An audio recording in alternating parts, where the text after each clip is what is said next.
Morning, everyone. Good morning. Good morning. So for today, for the last few talks I've been talking about sort of moralistic type things, so I thought I'd change it up a little bit and talk about something more philosophical. And also I've been wanting to talk about the Heart Sutra for a while because I, way back gave a talk on the Daihishin Dharani and the Enmei Juku Kanongyo, which are basically the only other two texts that we really recite here. And of course the Heart Sutra is kind of the most important. So for us in this lineage where we don't put a lot of emphasis on liturgy, this is kind of the be-all and end-all of stuff for us. So we can use the Heart Sutra on like any occasion. Of course we do it when we do the World Peace Ceremony. We do it in the morning during our morning practice. And really any other occasion where we need to chant something. And one of the things that interests me about this text is actually its history, and we have a unique connection to that scholarship because the person who sort of wrote the really important academic paper on where this text might have come from was a professor here at IU when she published it. Her name is Jan Nadier, and she was married to John McRae, and both of these people are acquainted with Todo-san. And John McRae, of course, is one of the reasons why this temple is here in Bloomington and not somewhere else.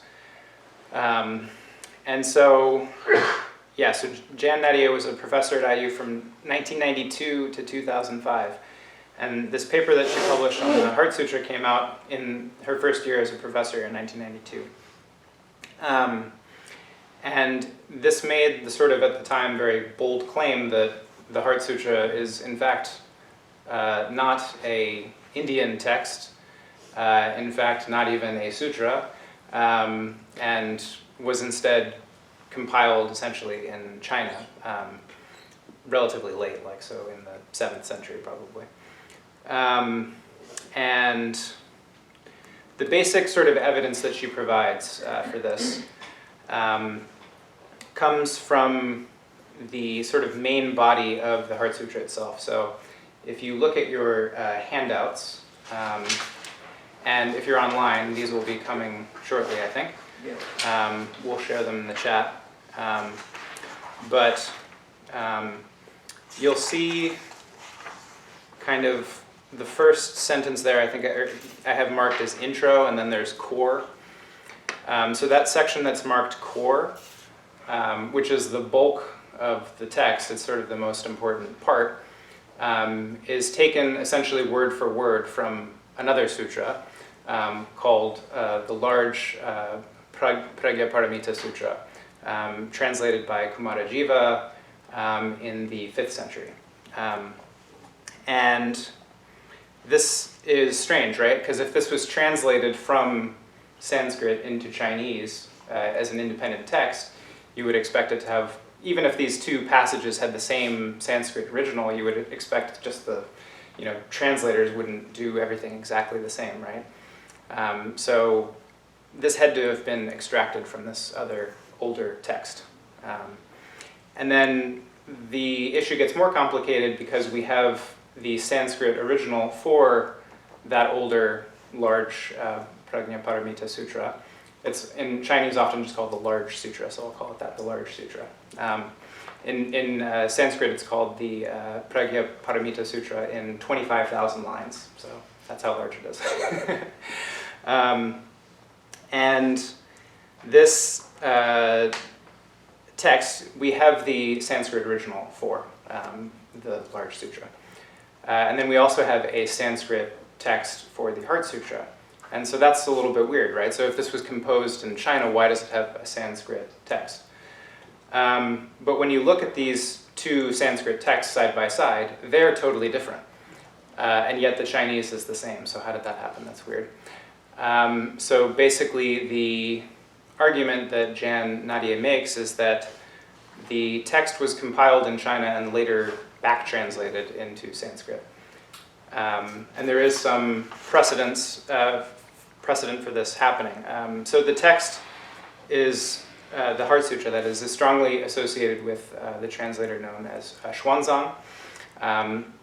So maybe some of you have heard of the book or seen some of the movies called Journey to the West, which is a famous Chinese novel.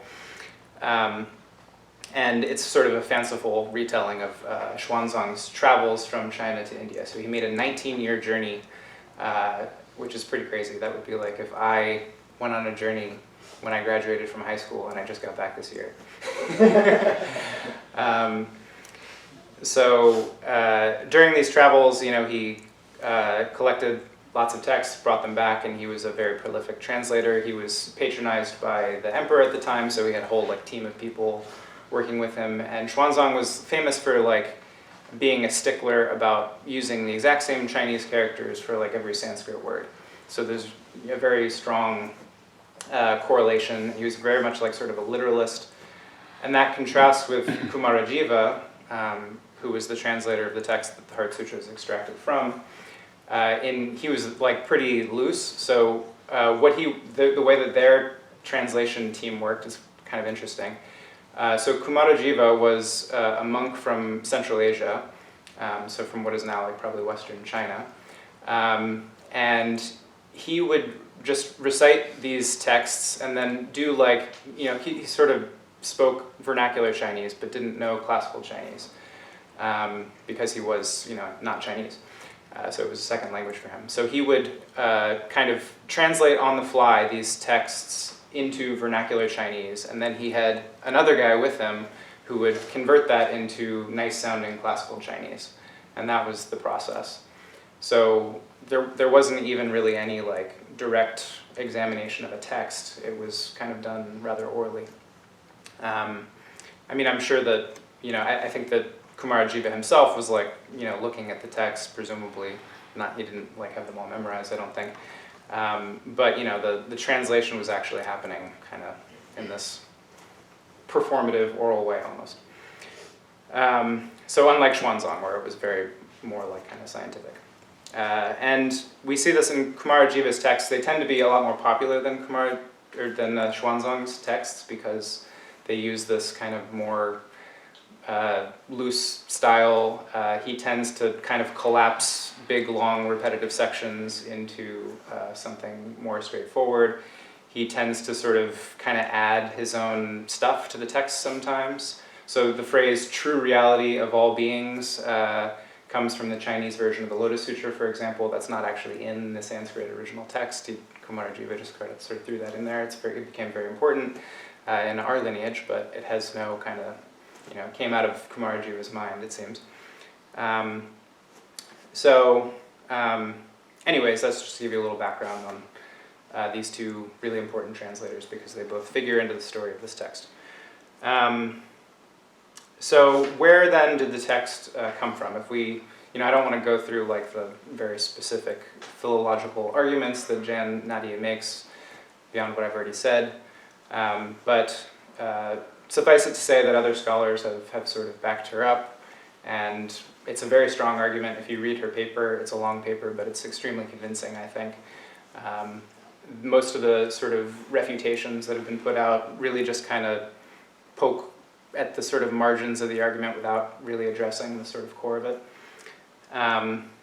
So if we accept the fact that the text was composed in China, then where did it come from?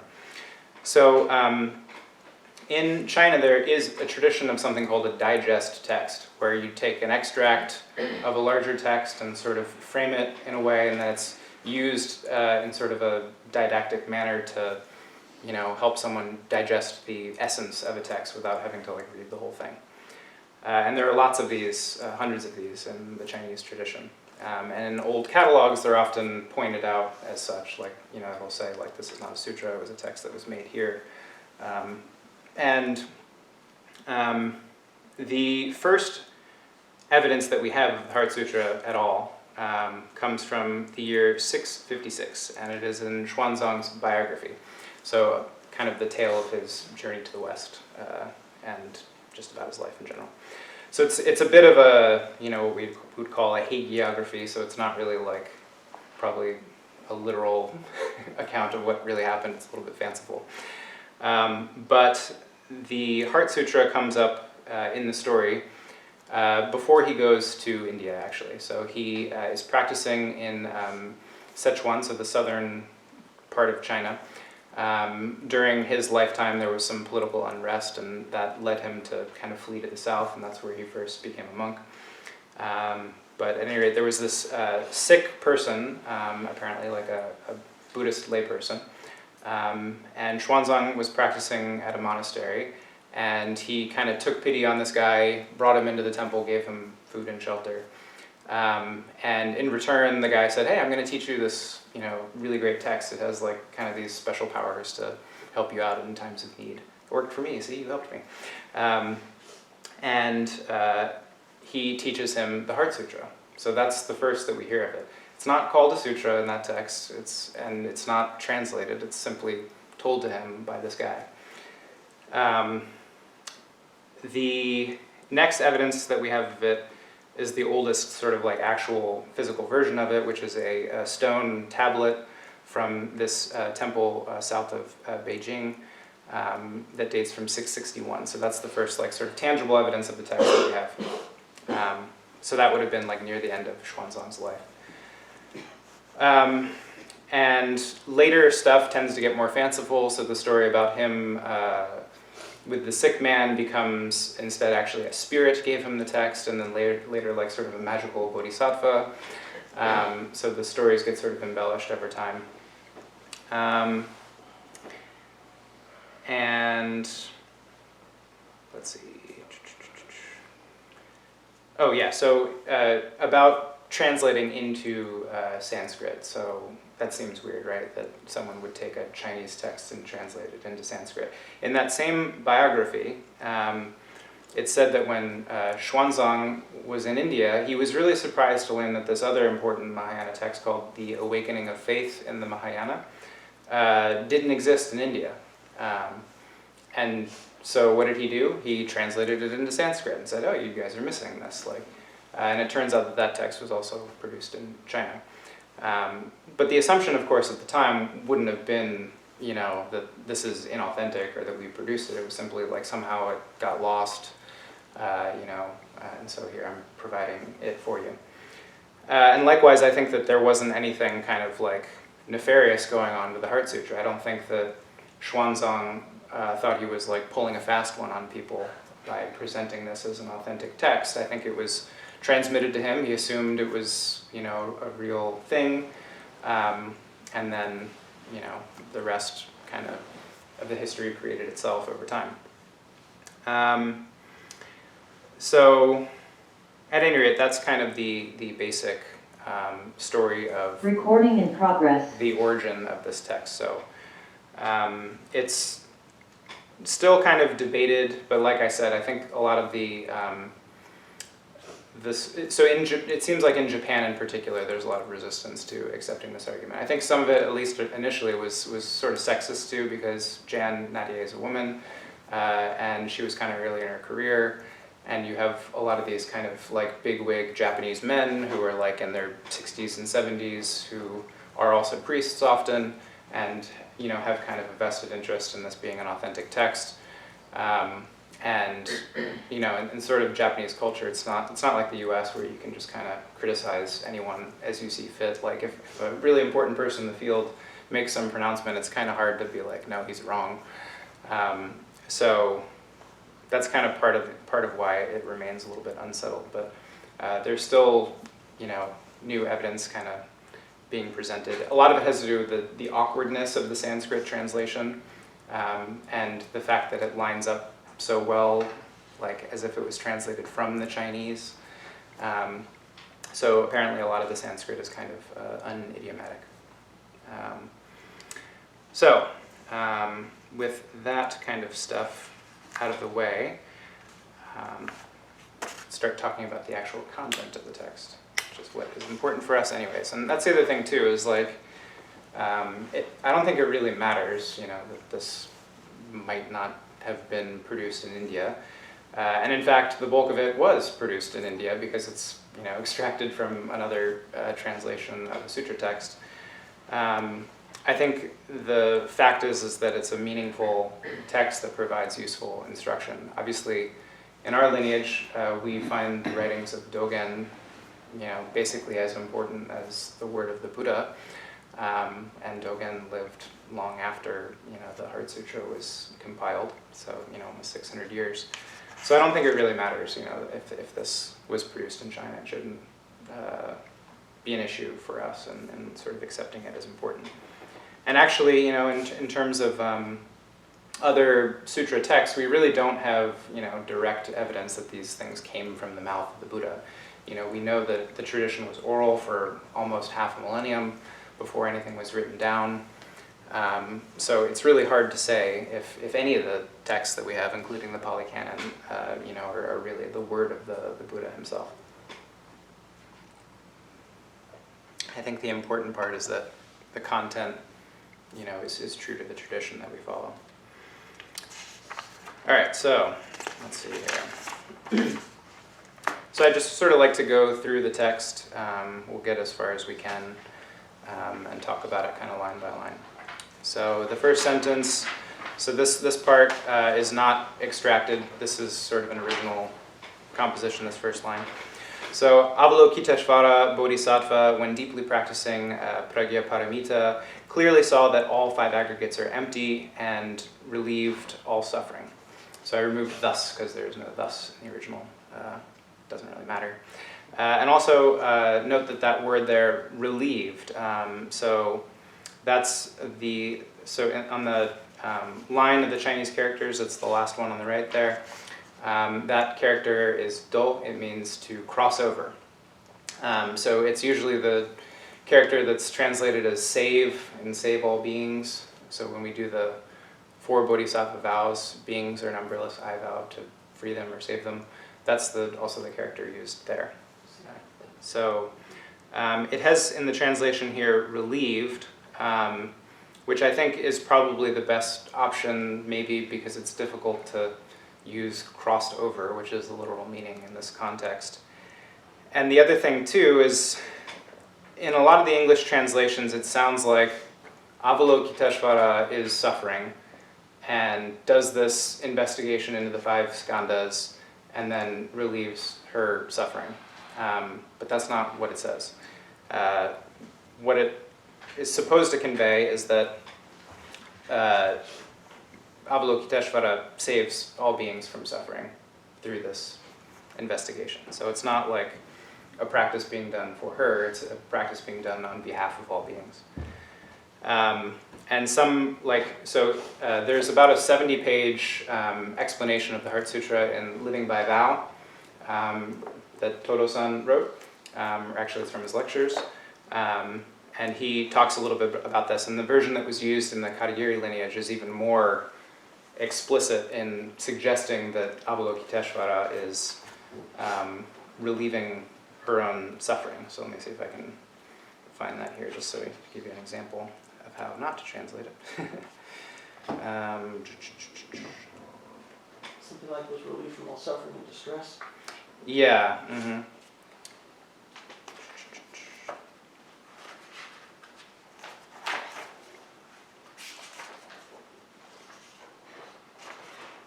Okay, yeah. Avalokiteshvara Bodhisattva, when practicing deeply the Pragya Paramita, perceived that all 5 skandhas are empty and was saved from all suffering and distress. So was saved, makes it clear that it's referring to Avalokiteshvara, which it shouldn't, because that's, in the Chinese, like classical Chinese is fairly ambiguous. I mean, you could interpret it that way, but that's, from what we know about Avalokiteshvara as a bodhisattva who has compassion for all beings, and furthermore isn't, human, is like specifically supposed to represent the idea of perfectly wise compassion, it wouldn't make sense for her to be the one suffering.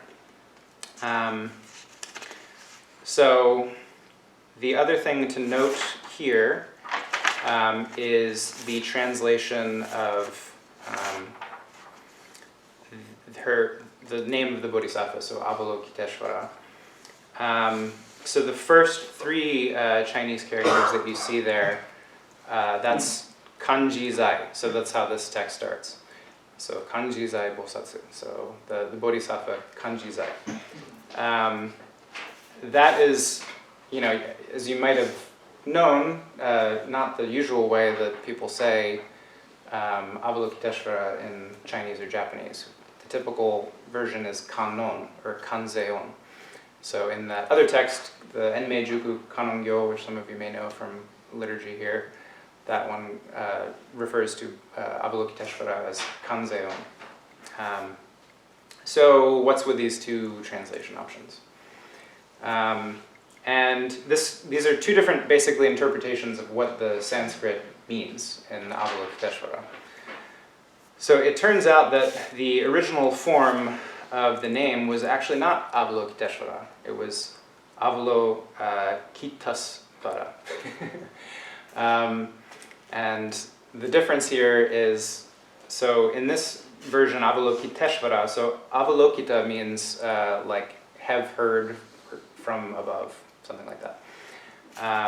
And Ishvara means like Lord. So the general interpretation was the Lord who hears from above.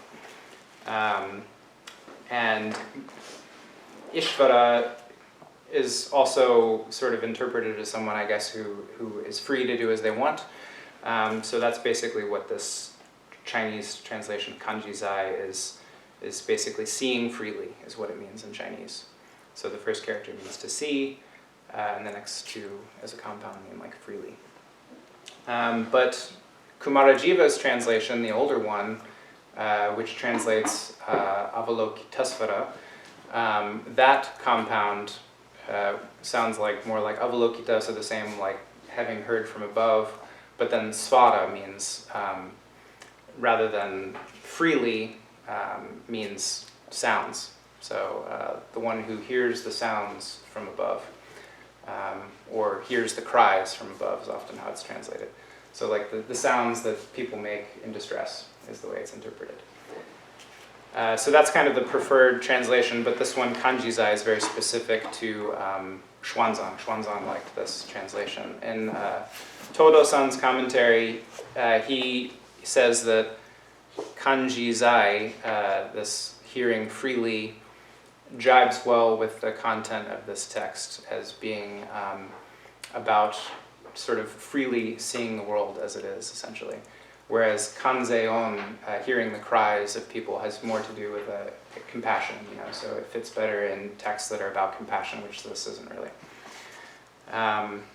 So that's a lot of deep information, I guess, about this translation, but that's what we're trying to do here today, is to investigate this a little bit closely. Okay, so then the other thing that's interesting about this is that the final part here, relieved all suffering, which we were just talking about, is for some reason not in the Sanskrit translation. And this may have to do with the fact that it's a little bit confusing as to who the subject and receiver are, like I was talking about. So it could be that, because in classical Chinese, you don't really need to define like subjects, verbs, objects very like clearly, but in Sanskrit you absolutely do. Everything has a case ending. So it could be that the Sanskrit translator got to this and like couldn't really make sense of what was going on and just decided to leave it out. We don't really know. But at any rate, it's absent from all of the Sanskrit versions that we have. Okay, so let's move on to the next line. So this from here is extracted from the large sutra translated by Kumarajiva. So these words are essentially the ones that came out of Kumarajiva's translation. So Shariputra, it's also weird, right? Like it suddenly shifts to talking about Shariputra, like what happened to Avalokiteshvara. Form does not differ from emptiness, emptiness does not differ from form. Form itself is emptiness, emptiness itself form. Sensations, perceptions, formations, and consciousness are also like this. So this is like the most famous part of the text, and it's not even from this text. So this is something that we hear a lot about in our tradition. So in Dogen has a fascicle that Shobo Genzo called Maka Hanya Haramitsu, which is kind of like a commentary on this text. And let's see what he says. I think I have that here somewhere.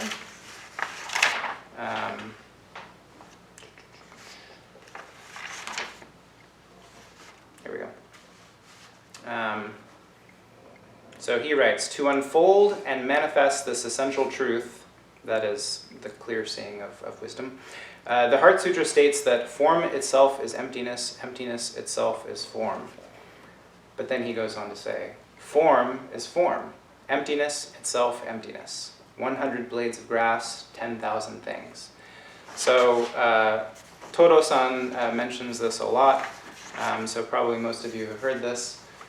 So in the Heart Sutra it says form is emptiness and emptiness is form. So that is the stuff in this world, like the particulars, are essentially the same as kind of the absolute big picture as one. So when you talked last week about 5 fingers versus 1 hand, form as emptiness is kind of the same as saying 5 fingers are 1 hand. So the parts are the same as the whole.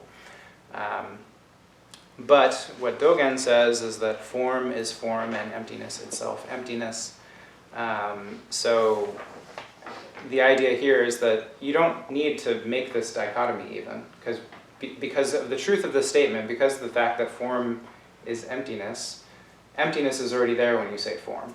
And likewise, form is already there when you say emptiness. So it's enough to just say form is form or emptiness is emptiness. He does this a lot in his writing, but this is one of the famous examples. And the point here is that we shouldn't privilege really one over the other. Like, this is a tendency, I think, in the Zen tradition, but also just generally, like, you know, we're used to the world of form, obviously. We spend every day in the world of form, and before we come to practice, we've been living in the world of form our whole lives, so it's kind of boring to us. But this emptiness thing, like, that's cool, like, that's different. I want to figure that out. So we tend to privilege emptiness and say, like, I want to get there, not here in the world of form. But if they're exactly the same, that doesn't make any sense, right? We're already living in the world of emptiness, too, and we have been our whole lives. So it's also nothing special. So that's what Dogen is trying to point out in making this statement. If we think that emptiness is something that we don't have, and form is something that we do have, and we want to get from form to emptiness, we've already missed the point of all of this. So he says 100 blades of grass, 10,000 things. So these are both metaphors to sort of represent both particular and the absolute together. So 100 grasses, you have many particular things, but it's a very expansive, you know, list, a big list, and then 10,000 things. So, you know, you're getting this idea of both the particular and the kind of totality through these. The other thing that's kind of interesting that I didn't notice until I looked at the Japanese here is if you look at the, well, I don't know how worth it is if you aren't used to looking at Chinese characters, but form, sorry, the way I printed this out was probably not the smartest. So form itself is emptiness, emptiness itself form. So you'll see that they're, in the transliteration, it's soku-ze. So these two characters mean like itself is, so soku is itself and ze is.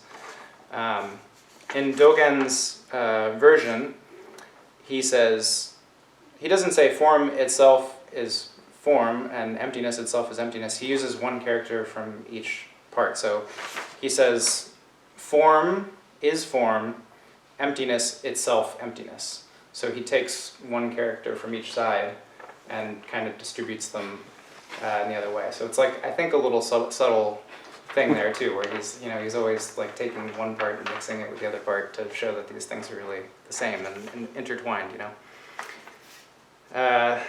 Okay, so we'll go back to the text here. So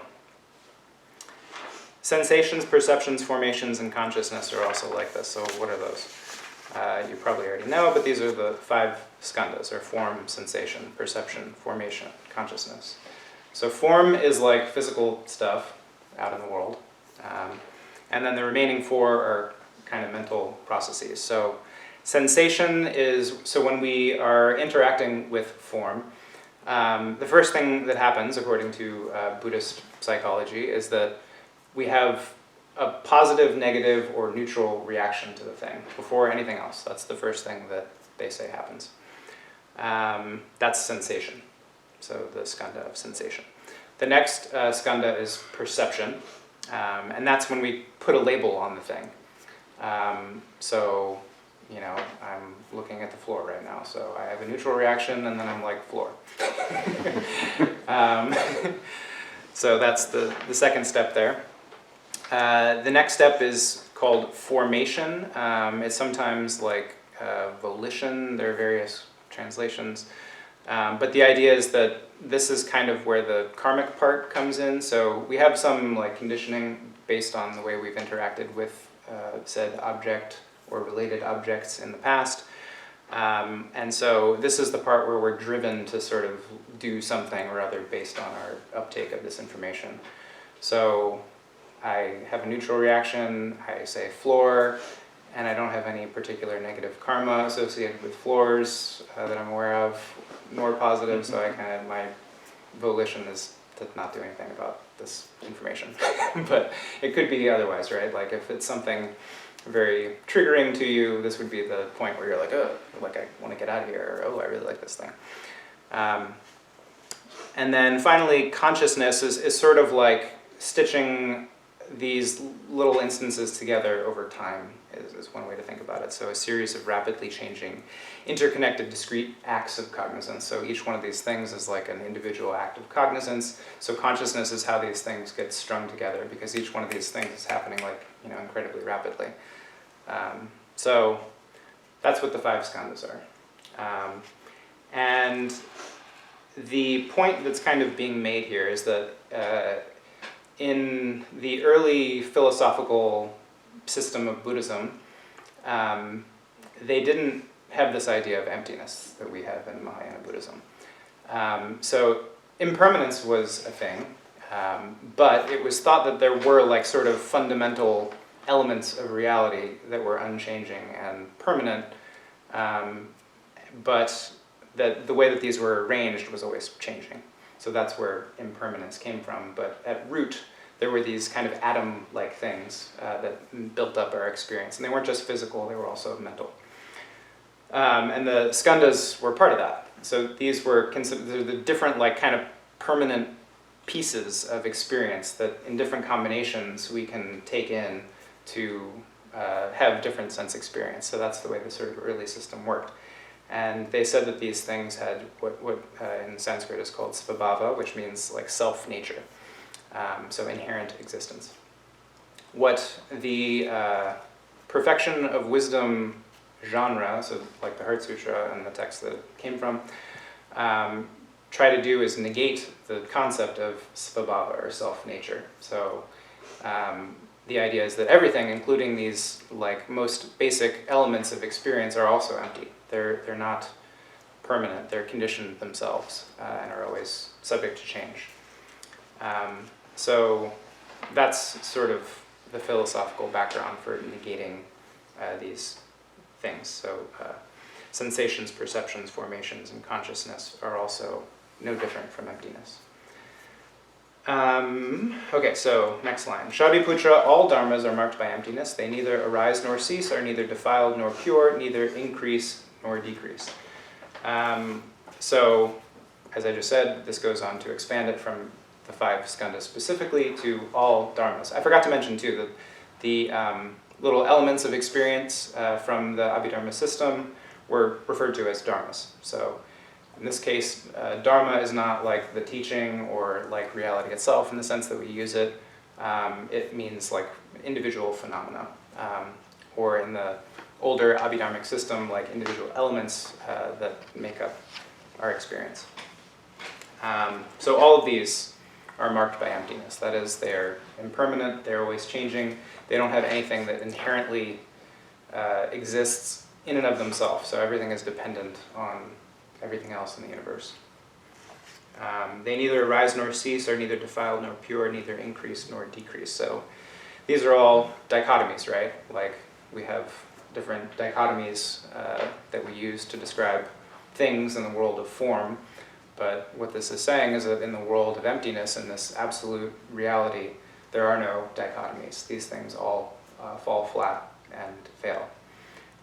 So something, obviously things do arise and cease. They are obviously things that are defiled and pure, or increase and decrease in our sort of everyday way of understanding things. But in the big picture, it would be incorrect to use those dichotomies because everything is fundamentally interconnected. So to put any kind of label like that on a small piece of the broader whole of reality breaks down when you consider that everything is dependent on something else. Okay, so therefore, in emptiness there is no form, no sensation, no perception, no formation, no consciousness, no eyes, no ears, no nose, no tongue, no body, no mind, no sight, no sound, no smell, no taste, no touch, no object of mind, no realm of sight up to no realm of mind consciousness. So, again, there's no given exactly. It actually just says like in the midst of emptiness or in emptiness. But that's a very minor point. But these, and the one other thing that I wanted to point out is our translation, I think, doesn't really, it's kind of easy to figure out, but in the end here, no realm of sight up to, no realm of mind consciousness, this up to is not in our translation. If you look at it closely, it has ... But what this is doing is showing you that it's leaving out the stuff in between realm of sight and realm of mind consciousness. So really it should be realm of sight, realm of sound, realm of smell, realm of taste, realm of touch, realm of mind consciousness. And if you look at the large sutra, as the name implies, they don't spare you these repetitions. they spell it all out. So they don't do any up-tos in those. So these are what are referred to as the 18 elements. So the first 6 are so no form, no sensation, no perception, no formation, no consciousness. So those are the 5 skandhas. No ears, no nose, no tongue, no body, no mind. Those are the 6 sense organs, obviously. Sight, sound, smell, taste, touch, object of mind, those are the objects of the sense organs. And then realm of sight, realm of sound, realm of smell, etc. Those are the sense consciousnesses. So this is a little different from the way that we normally think about sensing stuff in the Western style.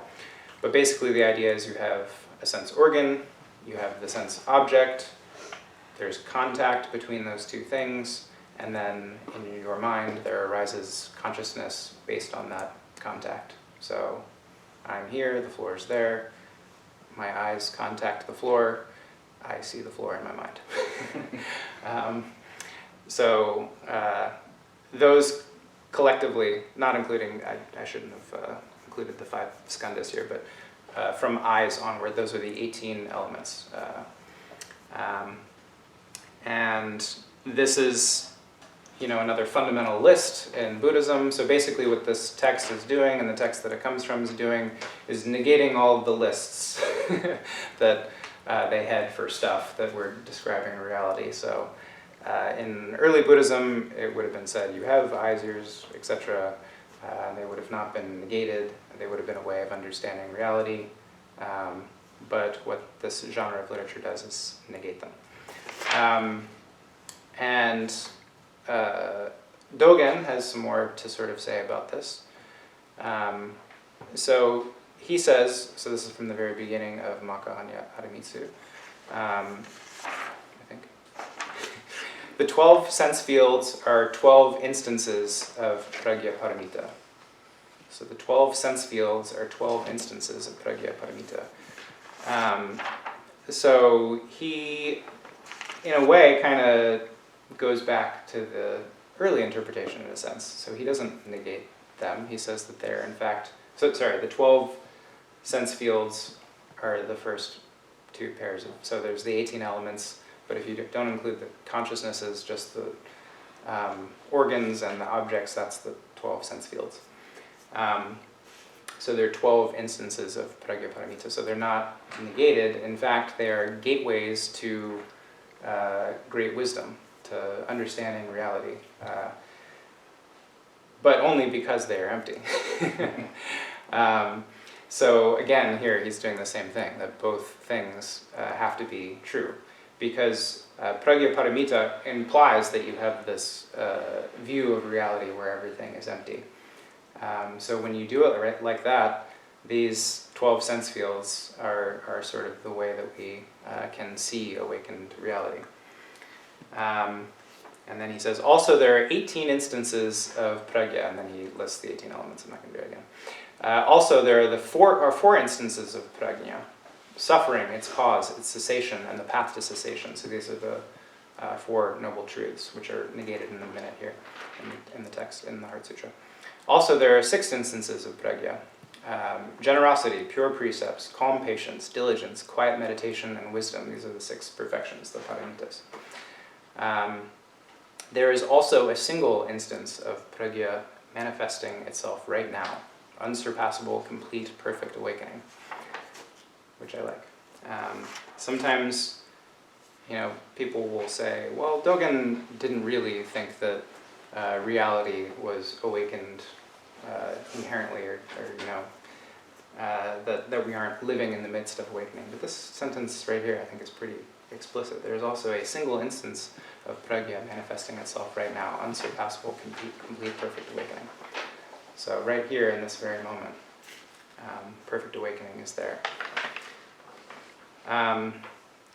So to go back to the text, so again, what Dogen does is he's accepting the fact that they're negated, in the sense that all of these things don't have any,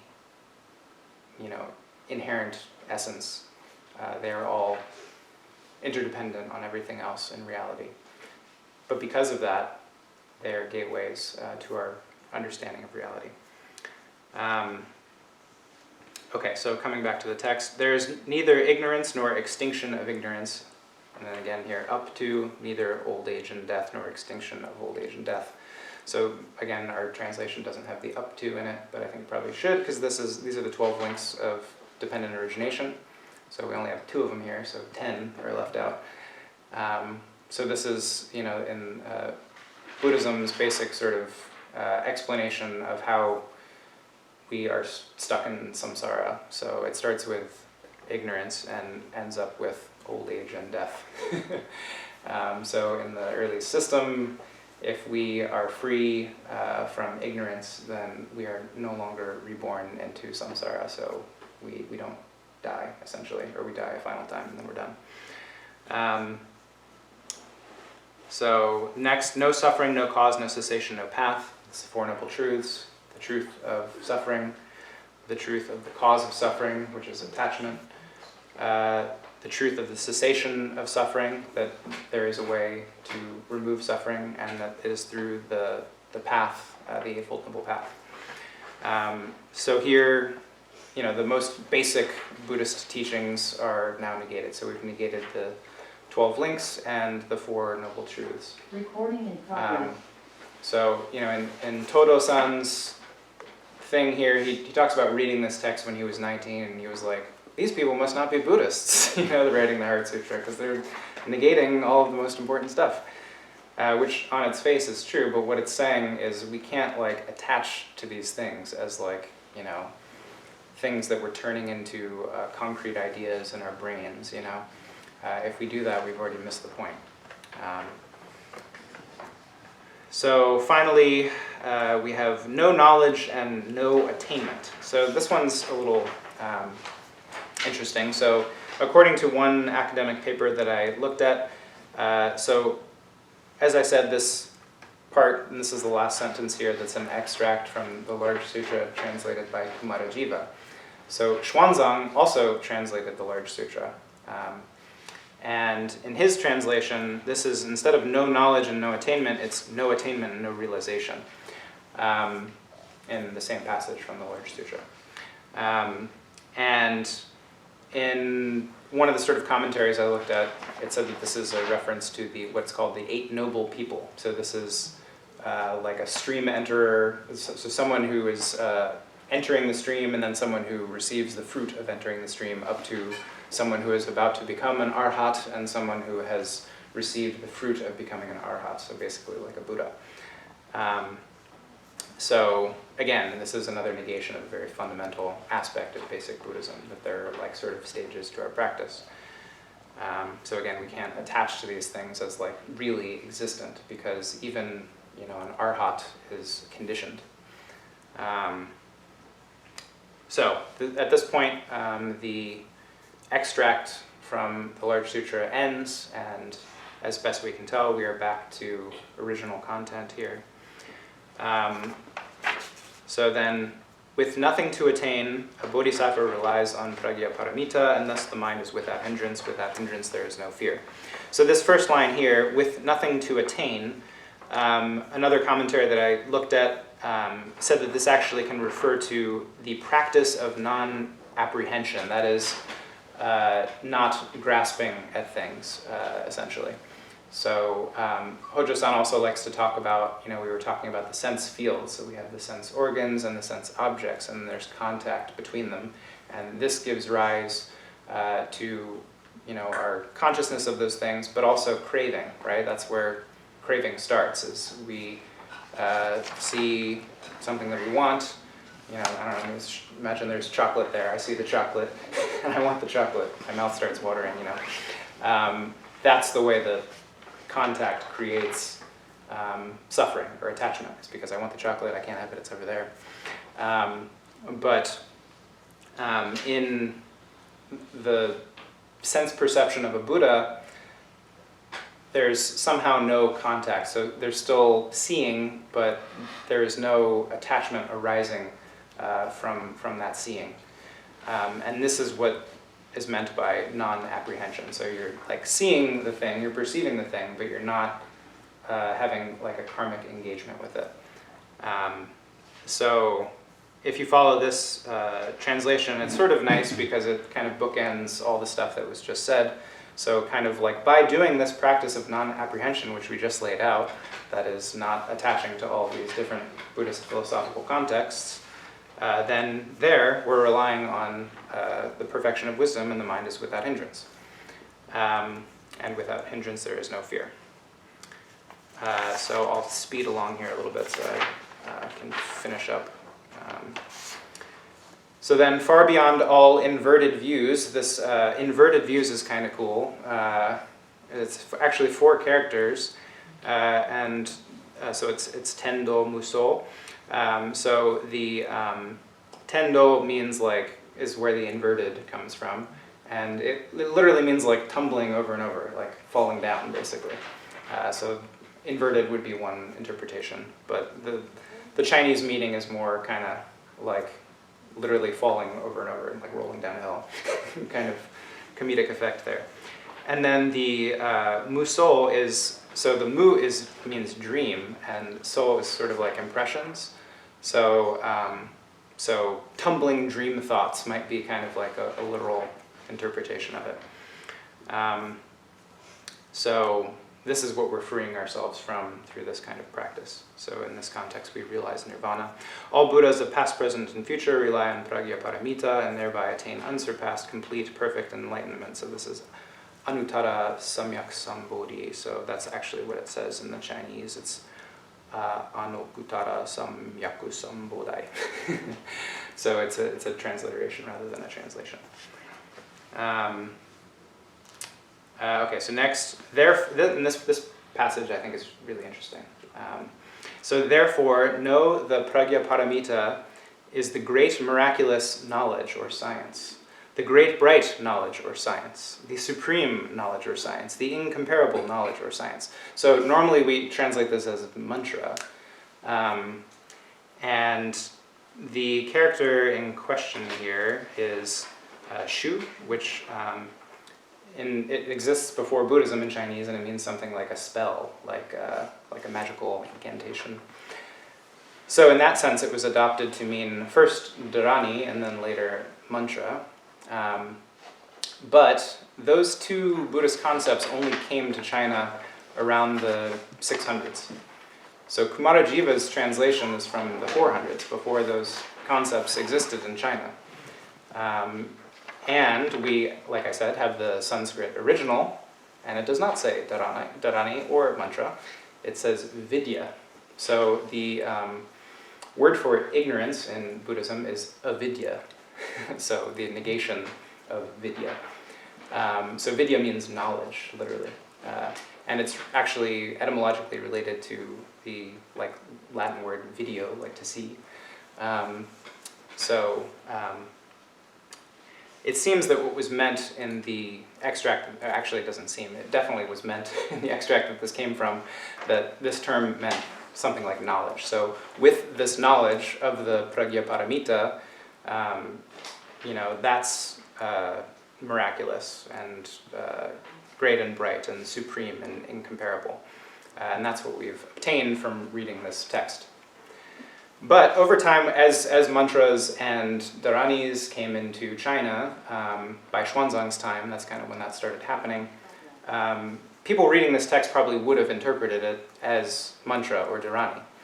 And as you can see a few lines down, therefore we proclaim the prajna paramita mantra, the mantra that says, in that context, obviously they're using the same character there, so they're interpreting it to mean that. But I forgot to mention that this passage that we were just looking at with the knowledge, science, blah, blah, blah, even though we are out of the core section, this is also extracted from the large sutra. I didn't mention that, it's an important detail. So that's how we can know the Sanskrit original in that case. And the fact that it almost certainly did not refer to mantras or dharanis. And this science, the reason I put science in there is this term vidya in the Indian tradition generally means some knowledge that comes about through intense analysis using logic and reason. So that's what these pragya paramita texts are doing. They're sort of putting all of these concepts through this logical filter and determining that if we consider the fact that they don't really have inherent existence, we can't really say that they have any kind of absolute truth. So that's what's being referred to here by vidya. And then, which is able to remove all suffering and is true, not false. So I added is able to because that first character there means can.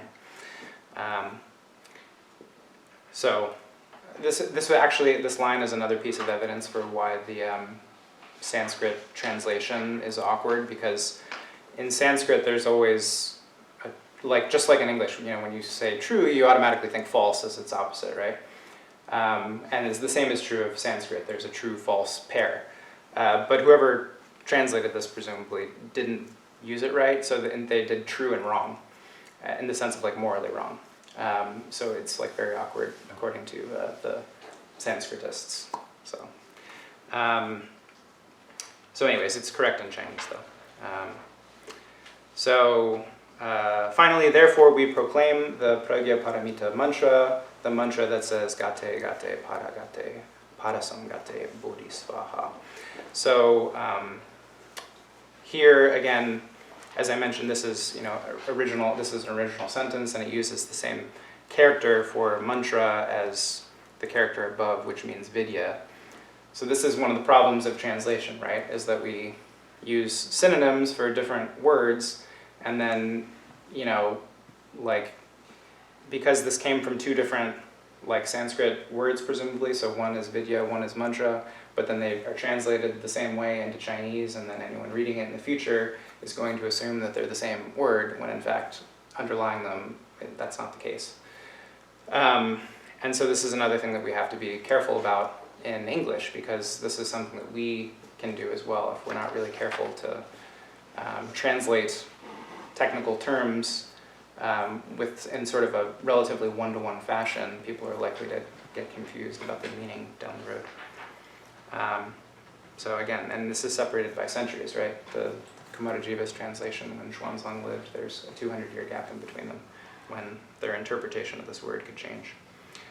And the mantra itself, actually, some scholars prefer to call it a dharani because mantras are technically supposed to start with Om, and they're supposed to be associated with various esoteric practices, which we don't have evidence that that was the case at the time that it was created, so dharani might be the more appropriate translation rather than mantra, but we have mantra. And generally the early commentators would say, well, you can't translate it because you just have to repeat it as it is for it to have its magical power, and translating it ruins it. But interestingly, one of those early translators said that and then went on to translate it and comment on it. So gate means something like gone beyond. Pada gate is like completely gone beyond, and parasangate is like completely, totally gone beyond. Bodhi is awakening, and svaha is something with pretty deep roots in the Indian tradition, sort of similar to like amen in the Christian tradition, something that in the very early Vedic tradition was said after sacrifices or offerings. It means something like "it was said" or like "well said," so that's where it ends. In the Japanese version, Sino-Japanese version, you would repeat the title at the end there, Hanya Shingyo, but we don't do that in the English translation. And so that's a lot of information that I've thrown at you. So maybe we can stop there and do discussion. So does anyone have any thoughts, comments, criticisms? Yeah, Hennesis. So one of the first commentaries I read on this was Red Pines, and he rejected Nautier's conclusions, and so I'm suspecting this is related to this, but I'm wondering, I might have to just show you a copy of this to get this answered, but I remember that he took issue with a lot of translations using the term realizes nirvana, saying that that wasn't in there originally, and he was using Sanskrit rather than Chinese. Do you, and it said that this is kind of like an inference that we're making. Is there like a word that indicates like that nirvana is being realized rather than as a delusion being overcome as a potential translation? And do you know if there's like a specific Sanskrit translation that might have led to his conclusion? So let me sort of find the relevant passage here. So thus realizes nirvana, I'm guessing, is the part that we're talking about. Where's that? Okay, so far beyond all inverted views, one realizes nirvana, presumably. So I'm not going to be able to help much with that because the two kanji there I'm not super familiar with. It also, I mean, it says attain unsurpassed, complete, perfect enlightenment. In that case, attain is the typical character that's used to attain something, like to get something. But that compound that means realize, I'm not scholarly enough to give a good answer, and certainly I don't really know much Sanskrit, so I wouldn't be able to answer that well. But I would say that in this portion of the text, apparently the Sanskrit is pretty messy. Like I said, it's kind of been criticized as being unidiomatic in various ways. So I think that, I mean, I remember I've read Red Pine's book, but it was a long time ago, and it was before I actually read Nadia's paper. And I think his sort of fits into one of these examples of like, it sort of picks at these little like minor details while kind of ignoring the broader thing, like how do you get two identical texts if it's not copied, out of that? That's the main question that I think anyone criticizing it has to address. If you're just saying, well, this one word, and realize seems strange, like that's not really refuting the main part of the argument. So, and also that, I think those kind of criticisms work both ways, right? Because if it was an awkward translation into Sanskrit, that would lead to all kinds of discrepancies between the two texts. So if your assumption is that it went one way, then you're going to say, oh, well, like the Chinese translation is messed up, but like it doesn't really tell us anything about which direction the translation was happening. To clarify, I don't think he was using this to argue against her. I think he was making a theological point in sort of that he felt that people translating into English were doing it wrong. I Oh, was curious to about English, that. okay, I see. Yeah. Gotcha. And I was wondering if it's just because of the Sanskrit he was using was different than, the original Chinese potentially. If I remember right, I think, doesn't red pine work from Chinese primarily? Yeah, he's primarily. Yeah, And actually, I Sanskrit. asked Red Pine about his ability in Sanskrit, and his answer was, I know just enough to get in trouble. Yeah. So he's translating from Chinese predominantly. Okay. Yeah. Well, yeah, I'm not going to be able to answer that, but I can point you to the two relevant characters, which are the ones Ku-gyol. So if you look that up on the Digital Dictionary of Buddhism, for example, that would probably give you the start of an answer. All right, thank you. Yeah, so you can. So when we talk about like eye consciousness and ear consciousness, is that a very different notion from the sense of the fifth skandha? Is that, you were saying consciousness, we kind of tie things together. Right, yeah. Good question. Yeah, I think that so the same character and word is used for those.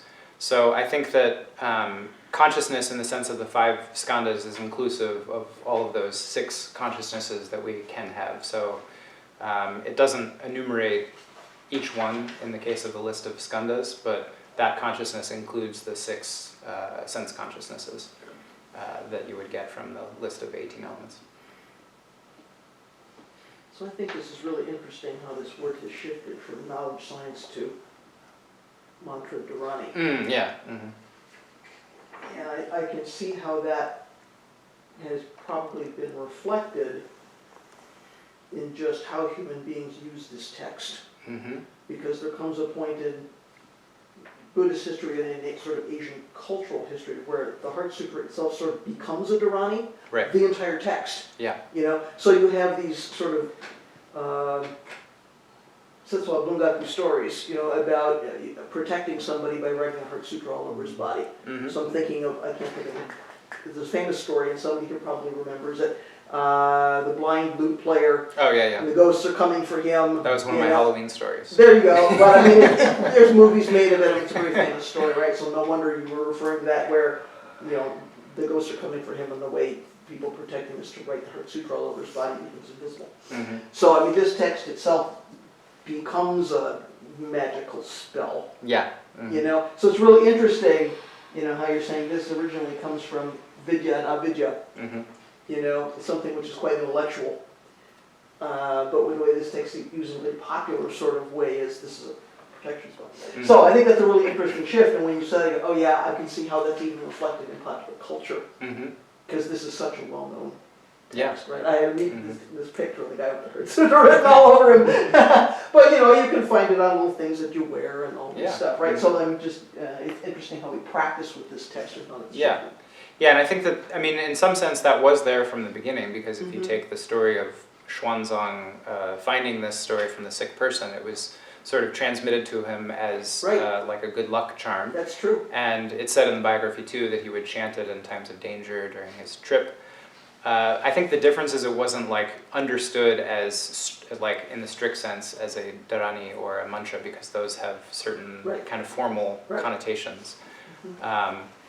But over time it was, I think, adapted into that kind of esoteric system.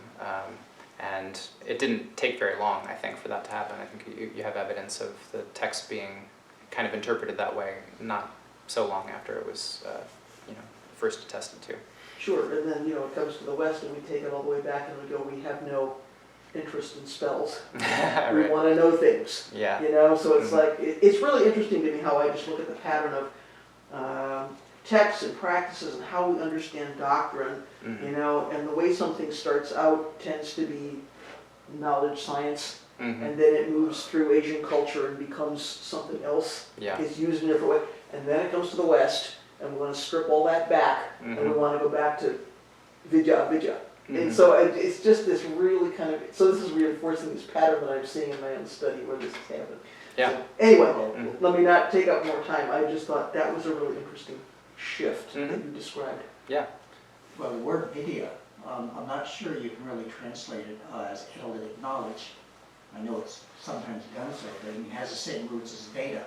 And that has to do, you know, the Vedas are the seeing, which is then spoken poetically. So it's like translating a vision into a poetic text. And I think it'd probably be more like gnosis in the Greek tradition, as a kind of knowledge which is more holistic, more like a vision, more like a mystic experience than something that you would calculate with your analytic mind. I think when I looked this up in the Dictionary of Buddhism, and the meaning of the term shifts a lot over its history. So in the early philosophical Buddhist tradition, it seems pretty clear that in that context it did mean this sort of knowledge, analytical knowledge, but it gets... In the context of Abhidharma, yes. Yeah, but then it gets taken up into the esoteric tradition and takes on this meaning sort of similar to what you're describing. When you mentioned Dharma, so you referenced it as like atoms, yeah. and a lot of people do that, and I think that's not correct. Well, atoms can, of course, be split and fused, so it doesn't work on that level. And they're composed of subatomic particles. Notion of atoms. Because one of the major debates in the early Sangha about a dharma, small d dharma, like the constituency of phenomena, is that they have duration. And so there was a big debate about how long is the duration of a dharma. Right, yeah. You know, and so Okamura would put a timeline, and do a little slash like this, and say, how thin does that have to be for there not to be a past or future, right? And so that's one way you can think of emptiness, is that the dharma itself is empty, because if it is momentary, then the momentary can't have a past or it can't have a future. And that's the emptiness. Yeah, and I think that that's, I mean, that logical problem is one of the things that Nagarjuna seized on and said, like, how can this thing have inherent existence if it's coming and going, you know? Exactly. Because the way that the Abhidharma philosophers thought of it, sometimes it's referred to as like the fizzing of dharmas, like they just kind of come into reality for a brief moment and then kind of just somehow disappear again, but come back, and then, but yet they would always have this inherent existence, which, according to Nagarjuna and others, is not logically consistent. Yeah, Clark, and then... So I'm curious, and I've thought about this a lot, is it significant that the Bodhisattva of compassion is teaching about the perfection of wisdom? Yeah, I mean, well, this was like one of the things that Nadia mentions too. It's like, why is Avalokiteshvara in this story? So I think that the sort of scholarly answer would be that in the Pragyaparamita literature, Avalokiteshvara never appears. It's usually someone else like Subhuti or Shariputra. There are other like heroes of those stories. But at the time that, you know, this was compiled in the 7th century, Avalokiteshvara was like the most popular bodhisattva in China. So from that perspective, it makes perfect sense that Avalokiteshvara would be introduced into the story. But if you mean on a more like kind of meaningful level, then I think certainly, and I refer you to Living by Vow, because Todo-san talks a lot about this, but I think that the basic idea here, and actually, maybe I'll see if I can find this. So from the Maka Hanya Haramitsu, and there's also a Dogen fascicle called Kannon about Avalokiteshvara, and there's a famous koan about the 10,000 hands and eyes of Avalokiteshvara. And how does the koan go? It's like, what's the question? Does anyone? What does Kannon do with the with all their 10,000 hands and eyes? And then the answer is, it's like groping for a pillow in the night behind your head. So the idea being that, you're doing effective action that's, in this case, helping yourself sleep more comfortably, but you're doing it in total darkness without this, in non-apprehension, essentially, the same kind of idea that I was talking about before.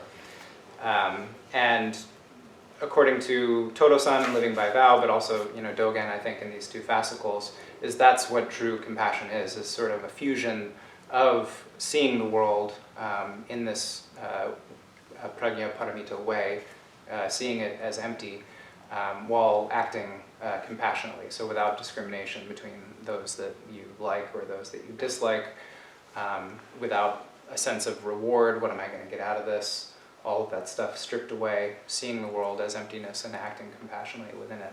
So yeah, I think that there's definitely deep meaning to the fusion of compassion and wisdom. Todo-san, I think, in his section here says that that's basically what Mahayana Buddhism is a fusion of compassion and wisdom, this deep wisdom. So, Thank you. Yes, I can. Yeah, I was just going to kind of add a little bit to what Ritoko said about seeing and knowing. I think in a lot of the European languages, there's a lot of crossover between the two. I mean, seeing and knowing is almost synonymous in many cases. Yeah. Yeah, I think that makes a lot of sense here, of course, since, at least for me, my only other basis is sort of like Latin, where it's like see, and then Sanskrit, it seems to mean more like to know, so. Except maybe in the Vedas, I guess, it means more see, so it seems to shift around, I guess, even within a language, so. Well, they have soma. Yeah. Exactly.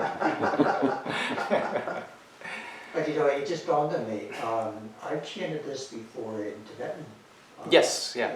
So where did they get it? From China. Obviously, I guess, right?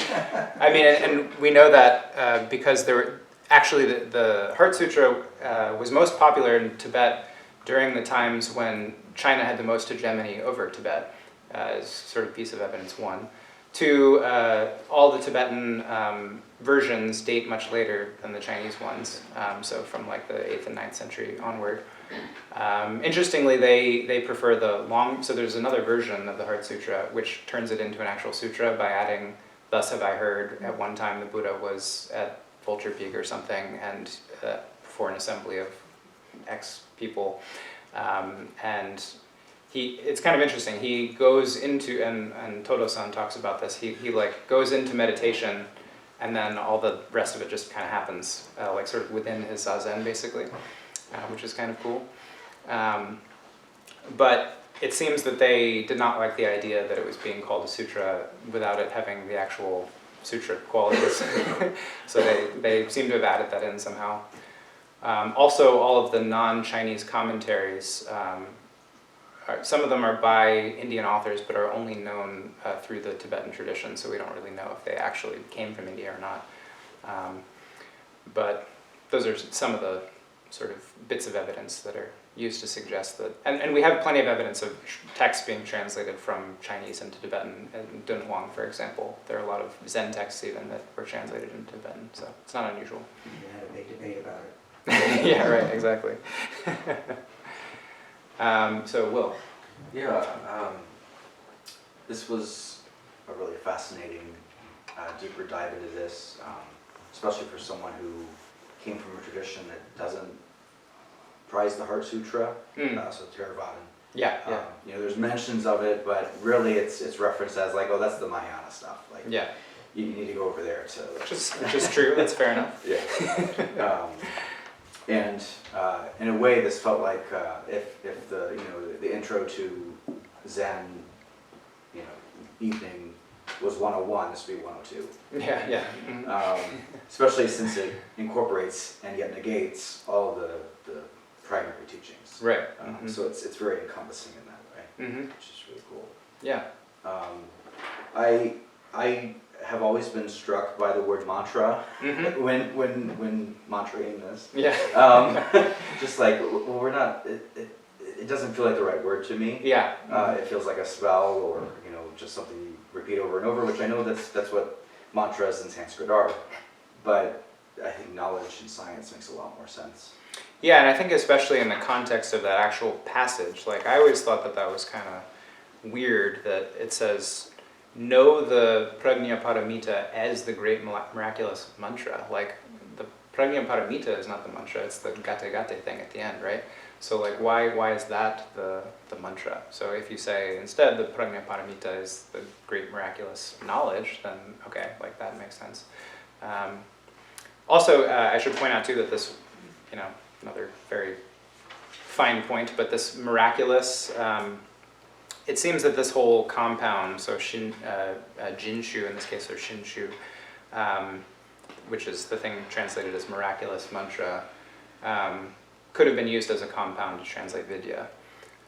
So in English we're interpreting it as two words, but it may have been the case that this miraculous mantra actually itself just meant vidya. So, Gotcha. but yeah, I think that that's a good point. I agree. I was really struck when I read that. I was like, oh, cool. Yeah. One very brief question. The large sutra, is that the long discourses of the Buddha? No, that's different. That's so different? The long discourses, that's a part of the Pali canon. Also, there's a Chinese equivalent in the Chinese canon, but that's like a very early text. It's not Mahayana.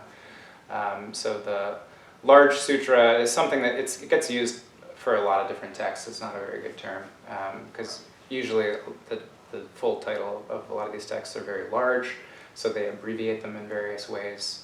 So large sutra could refer to multiple texts. It's just in the context of Pragya Paramita that it refers to the 25,000 line Pragya Paramita Sutra.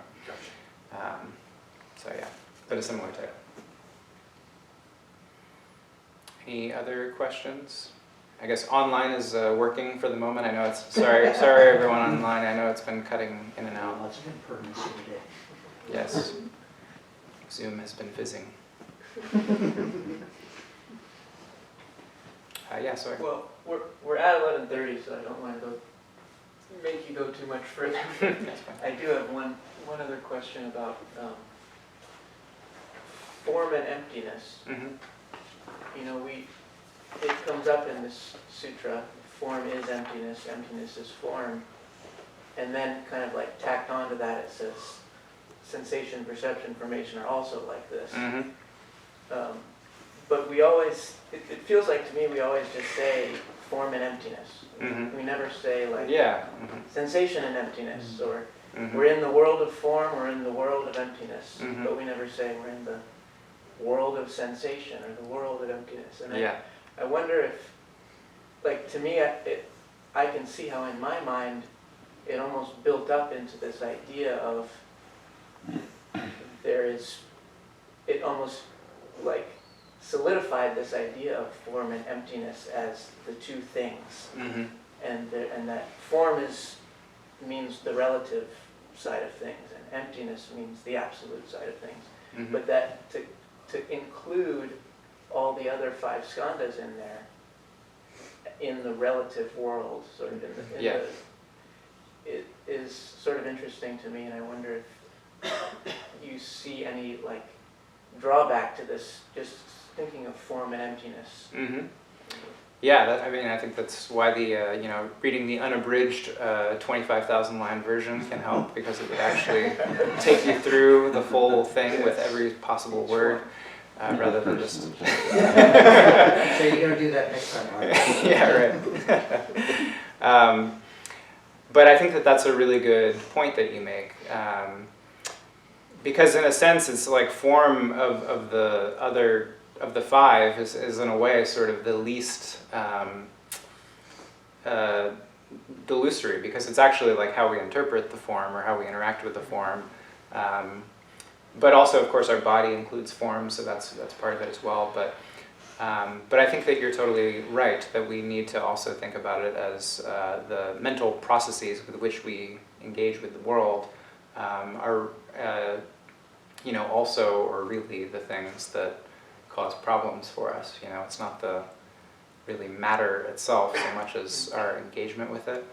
And that's kind of what the Yogacara tradition does in a way, is they totally negate the existence of form and say actually the only thing that exists is consciousness. We can't say anything about what really is or isn't out there. And I think that I don't think it's obviously a reaction to the Heart Sutra. I don't think the Heart Sutra existed at the time, but I think the idea is to focus maybe more on those mental processes as the sort of sources of delusion. So yeah, I think you make a good point there. Anything else? Anything from folks online, or should we go ahead and wrap up?